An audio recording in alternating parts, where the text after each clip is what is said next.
l'info éco avec Capital. Le chiffre du jour, 10,3 millions d'euros. C'est le jackpot pour le Rassemblement national.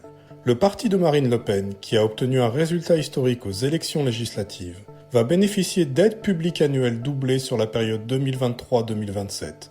Ces dotations se limitent pour rappel à 5,2 millions d'euros en 2022.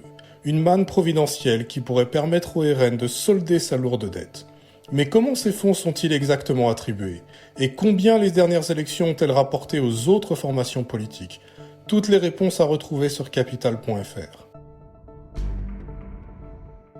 Le raté du jour.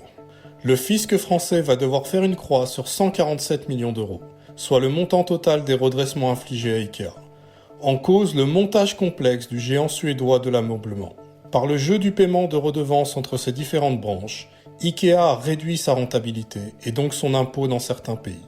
Mais le tribunal administratif de Versailles en première instance, puis la cour administrative d'appel de Versailles, ont suivi les arguments du groupe selon lesquels il n'a fait que mettre en place un système de franchise classique. L'histoire n'est pas finie et le fisc ne compte pas abandonner. La question du jour. Privé de majorité absolue, le gouvernement pourra-t-il utiliser l'arme de l'article 49.3 ? Jugé souvent comme antidémocratique, il permet à l'exécutif de faire passer un texte de loi sans vote de l'Assemblée nationale. Sauf que son usage est limité. Impossible de brandir l'article 49.3 de la Constitution pour plus d'un texte par session parlementaire. D'octobre à juin, à l'exception notable des projets de loi de finances et de financement de la sécurité sociale, sur lesquels le gouvernement peut aussi passer en force. Pas de quoi, donc, empêcher tout débat à l'Assemblée nationale. La bonne nouvelle du jour.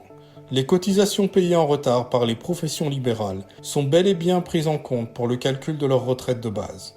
Jusqu'à présent, ce n'était pas le cas. Après plus de 5 ans de retard dans le règlement, ces cotisations ne servaient plus à rien et ne vous permettaient pas de vous créer de nouveaux droits pour votre retraite. Fin de la punition. La Cour de cassation vient en effet d'estimer que toute cotisation payée, quel que soit le délai, doit permettre d'augmenter le montant de sa future retraite. Plus d'infos sur notre site.